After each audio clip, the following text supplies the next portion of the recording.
Good morning and greetings from Northumberland. It's just about sunrise on the 16th of February. It's Shrove Tuesday. The candle still burns for all those affected by this terrible pandemic. And the pandemic is going to colour what I said to you today. Today is Shrove Tuesday, the day before Lent begins. And this Lent is beginning like no other. Our churches up here are open for private prayer and reflection, but we're not holding in-person worship.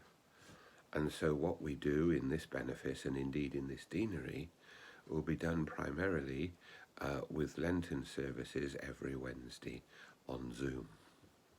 But how do we approach Lent in a time of pandemic?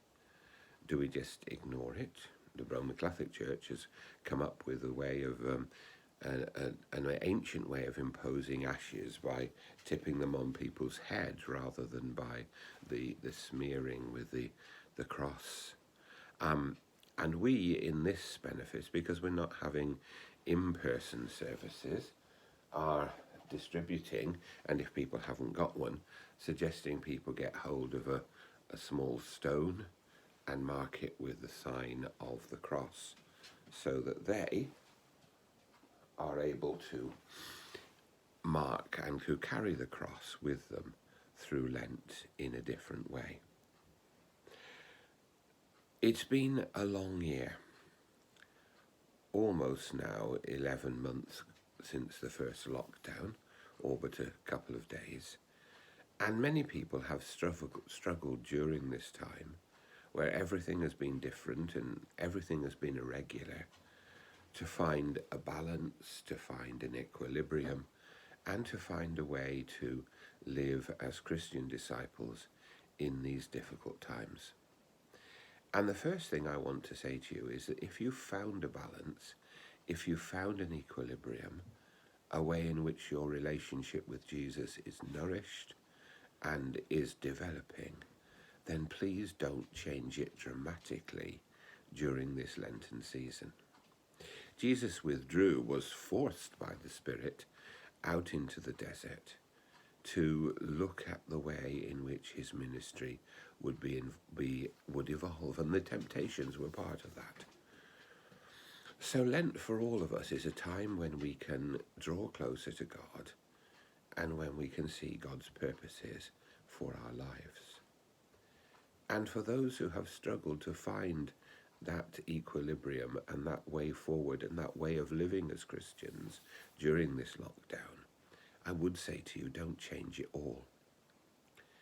If, however, you still are struggling to include your faith in your life day by day, then take advantage this Lent of the prayer card and the pebble that we've distributed, of the service for night prayer, which we will use on Wednesdays in the deanery and can use every day if you wish. Take advantage of those things to come close to God in Christ. And try and find some time to reflect and to be open to God's love and to the searching questions that God can ask us in the silence at this difficult time. It is our hope that as we come through Lent to Holy Week and Easter, that we will be able to hold those in-person services again. And so for us, Easter will be a sort of double resurrection, a time when we can be open to and share in the new life that Christ gives. Not that we believe that everything will be back to normal by Easter Day, and indeed some restrictions maybe should continue into May and into the summer.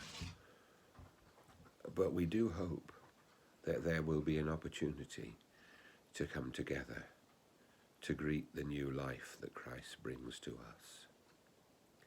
And so this Lent, be open to God. Be open to God's purposes for you, and be prepared for God to speak to you in his power and in his love. May God bless us all.